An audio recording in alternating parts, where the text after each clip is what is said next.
We are here at our property in Tennessee, so we figured we'd take you on a little tour. Yeah, and then we will also let you know why we decided to domicile in Tennessee.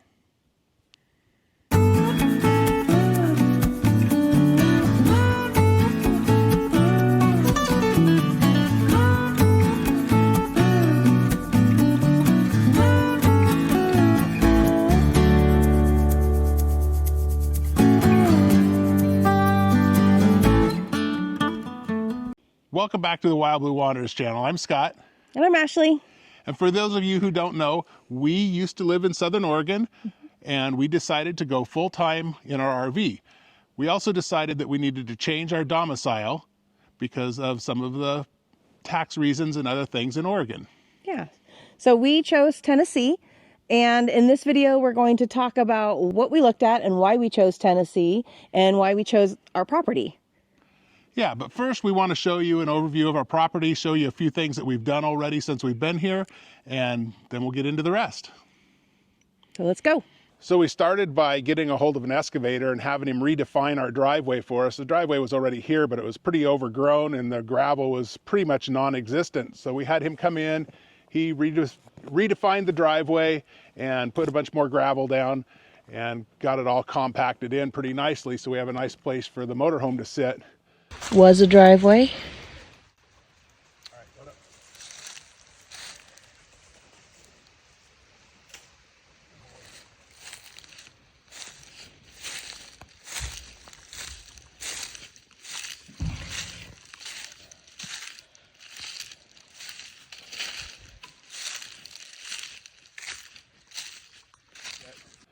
Then while we were here this last few weeks, we ended up putting a gate in down here. It was nice, we had our tractor here, so we were able to put the gate in with the auger.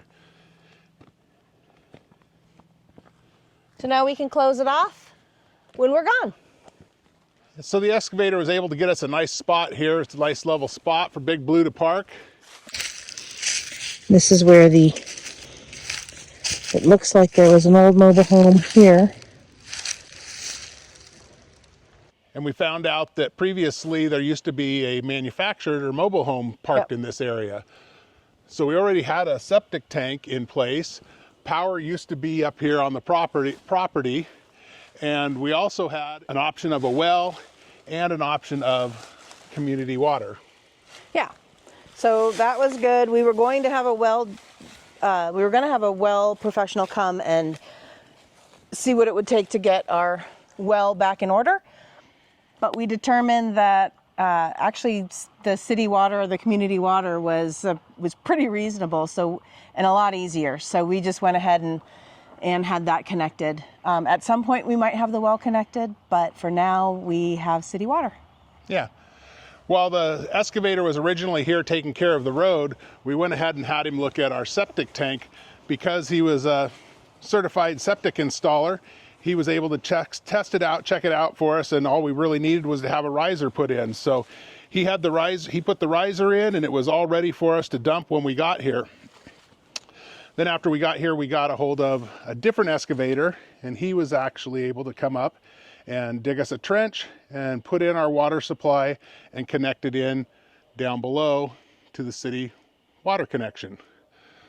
So the reason we decided not to do get the well connected yet and go ahead and go with the community water was the excavator to run a water line and put the spigot in was $650. And then to get it connected to the city, it was $75 deposit.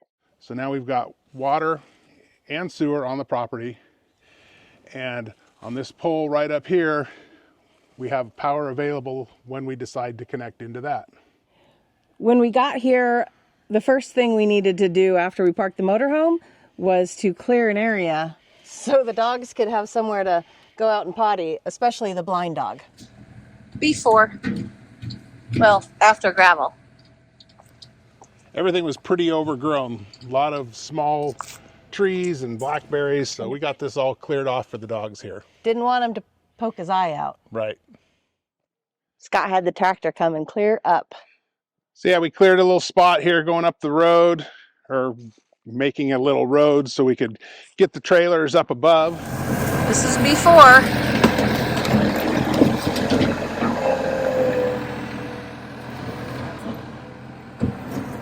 That's where we want to put the trailers.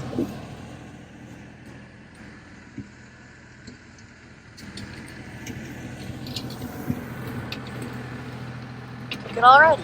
It's making a path. This was all really overgrown. Nice to have the tractor here.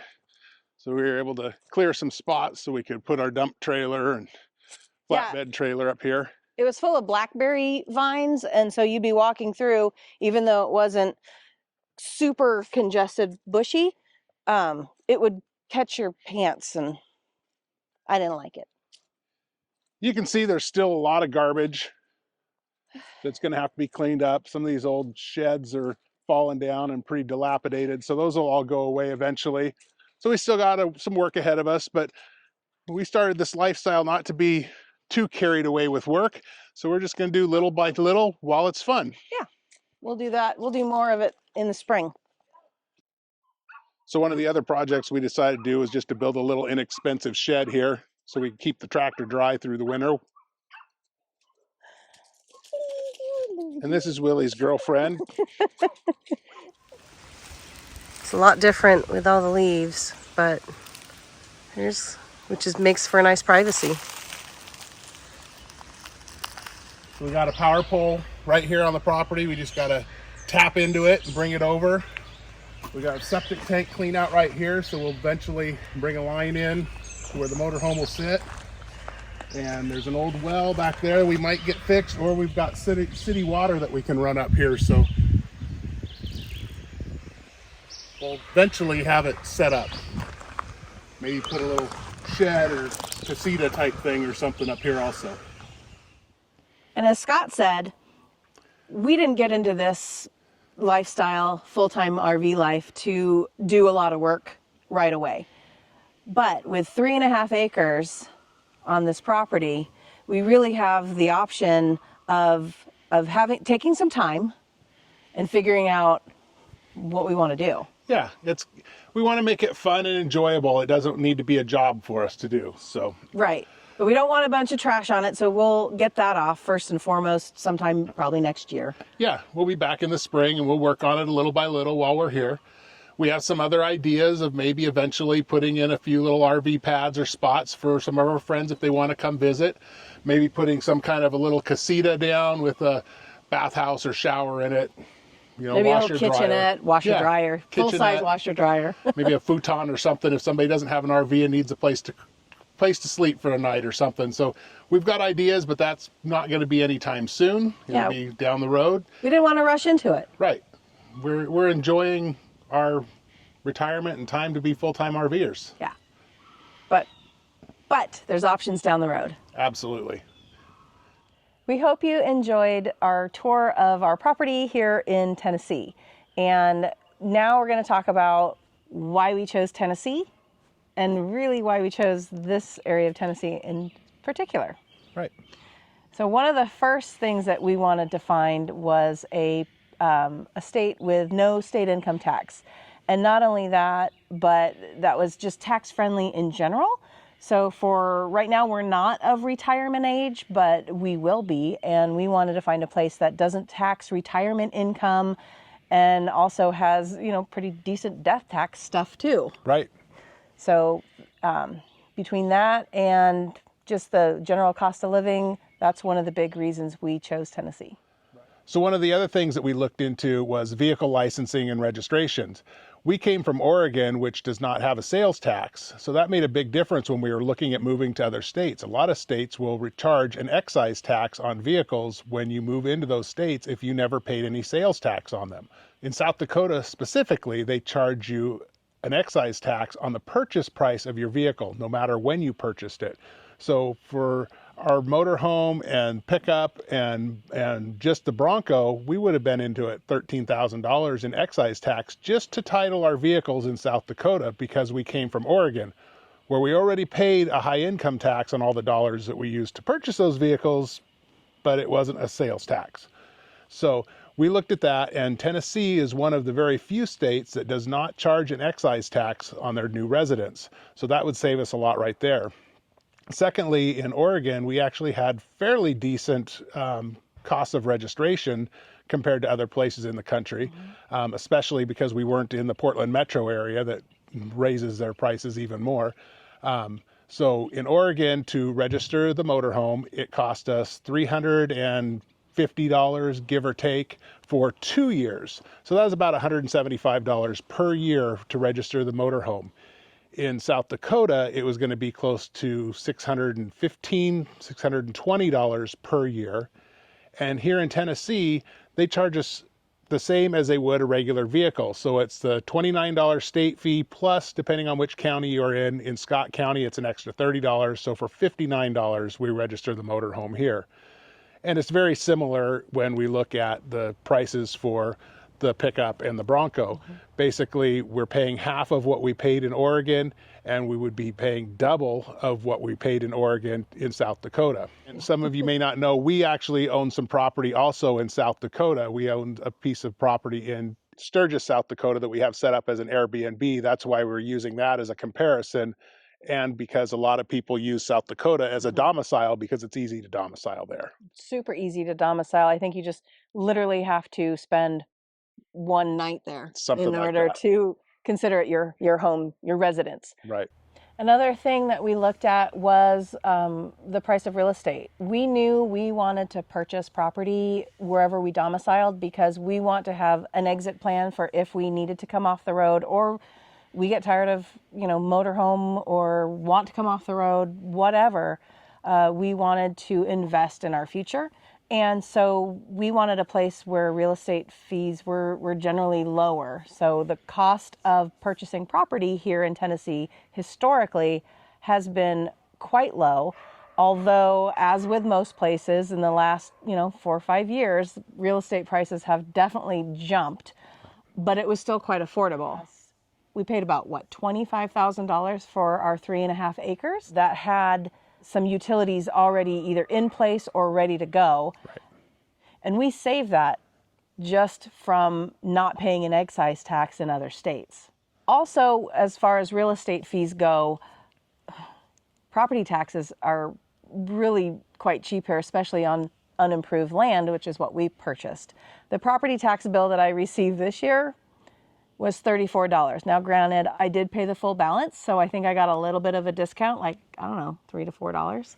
But $34 for the year in property taxes is, I'll take it. Pretty reasonable. So that was good. Another thing that drew us to Tennessee is a lot of the counties basically are unrestricted, which means that you can do what you want with your property. You do have to get a state permit for putting in a septic tank, and they want you to get a permit for any major electrical work. But if I wanted to build a shed or a house or anything, I can just build it. I don't have to get a permit. There's actually not even a permit process in Scott County where we're at. Now that's county by county. That's not the whole state of Tennessee. So you need to look into the county rules. Another thing about being unrestricted is we can live full-time in our RV here on the property without any questions asked. And some states, you're lucky if you can stay 14 days in a property on your motorhome. So that was one of the things that really drew us here to Tennessee, Scott County in particular. And how fun is it to have Scott written on my license plates? I mean, that's just an added benefit, Right? I feel. And another reason we chose Tennessee is we like it here. We're relatively close to places that we like to visit. We've been to Gatlinburg and Pigeon Forge and the Smoky Mountains, Nashville.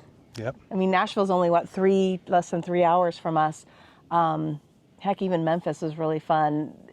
It's just a really neat place to visit. The weather is pretty mild, and we even have family here. And we really enjoy the country feel of the area. Yeah. It reminds me a lot of where I grew up in the Western Oregon. It's green and it's kind of wet, but it's not as wet, I don't think. Right. I don't know. Let's find out.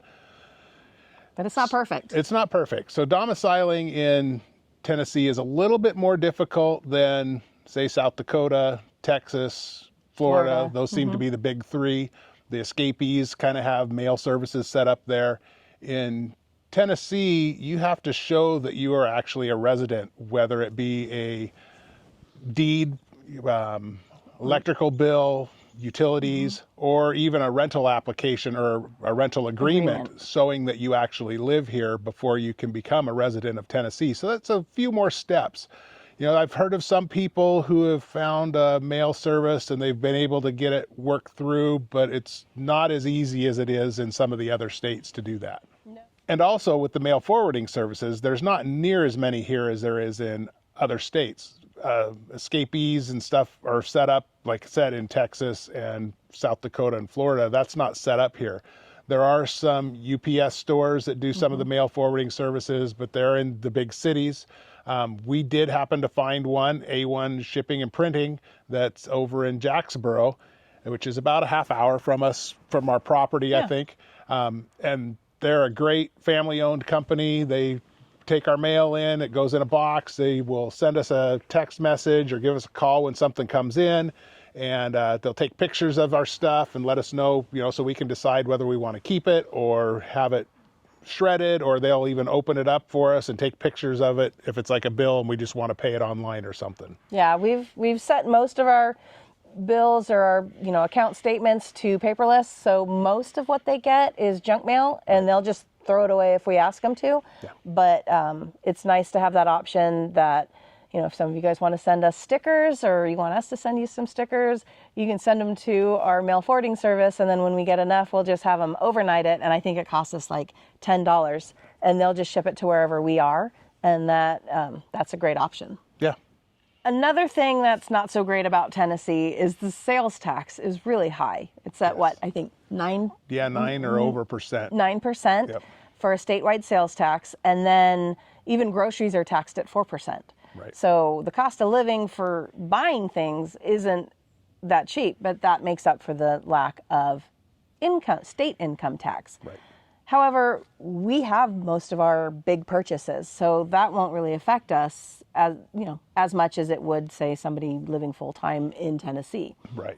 And also, we travel throughout the United States, so we're going to be paying sales tax no matter what. Right. And that's why it was important to us to find a state that didn't have an income tax, so we weren't paying both income and sales. So we don't have to pay income tax. We're going to pay a sales tax in most every state anyway as we're traveling. Yeah. Even though it feels country here, there's a lot more people. There's so much, the population is a lot greater than it is in the West, especially per capita. Oregon's such a big state. You get out into the eastern part of Oregon and you'll go, you know, miles without seeing another person or another house. Yeah. Here, every little dip and draw, there's houses set up and people around, but yet it still feels like you're out in the middle of nowhere. Right. So we do like that, even though there's more people. Yeah, it's definitely a higher population density, but, you know, with all the trees, I think is what really helps it not feel so much. And speaking of trees and country feel, another thing is it takes a lot longer to get from point A to point B in Tennessee than it does out west. Yes. So when you're out west and the GPS says it takes you 30 minutes to get there, you can probably beat that GPS by at least 5 minutes, if not longer, because you can usually go faster because it's a straight line. So here in Tennessee, yeah, you got to go around all the dips and draws and over the hills and through everything. So it's kind of crazy. Yeah, and the roads are super narrow and winding, and they do not. There's many of them that don't have shoulders. Like literally, even the white line is kind of disappearing in some places. And I think even on the interstates, I don't think there is a straight path from one place to another. There's winds all over the place. Yeah, so 30 minutes in your GPS means 30 to 35 minutes regularly, or 40 to 45 if you're having a big rig. Right. Our advice to you is look at your own situation. You know, we're all different. And we're pretty unique in that our family is very small. We've got about that big of a family. And so our family's spread out throughout the United States. We have family in California, Oregon, Texas, and Tennessee. Well, we're not moving to California. Sorry, California, but we're not moving there. And we just came from Oregon. So that kind of narrowed it down for us. Right. We do have family here in Tennessee, as you said. Yep. Our niece and nephew are about 2.5 hours away, yep. So it's kind of nice to be able to go see them. Mm-hmm. And Texas isn't that far to go see my brother. And we'll go visit my family in California. Absolutely. Visiting is different. and we'll even go back to Oregon and visit friends and family there. And also you need to look at what works for you financially. Us coming from Oregon, obviously that excise tax was a big deal for us. That's a lot of money. If you're coming from a state that you already paid sales tax on your vehicles and stuff like that. Or it's expensive like California. Or it's expensive like California. You're just paying thousands of dollars a year to license your vehicle. Then, places like South Dakota, Texas, and that might be feasible for you. So you got to look at your own situation and what works for you. And what kind of places you like. Right. Where's your happy place? Kind of got to start with that. Exactly. The mild weather here in Tennessee, it does get hot and humid, but it doesn't get as cold. A lot nicer year-round than South Dakota. Yeah, and leaving our tractor here, it's not going to be in negative 37,000 degrees like it was last year. So, those are things that we looked at. And the fact is that we're going to be traveling. That's our goal, is to travel full time and live in our RV full time. So we're going to be going from here down to Georgia, and then we're going to work our way down to Texas, work our way back over to Arizona. We're going to be spending a lot of time in Arizona this winter. Yes. Speaking of Arizona, we actually have a rally that everyone's invited to. You just go to the United Rally. It's put on by Todd and Sheila from Switch It Up. Switch It Up. Yep. And it's going to be a bunch of content creators and their communities, and we're going to be a part of that.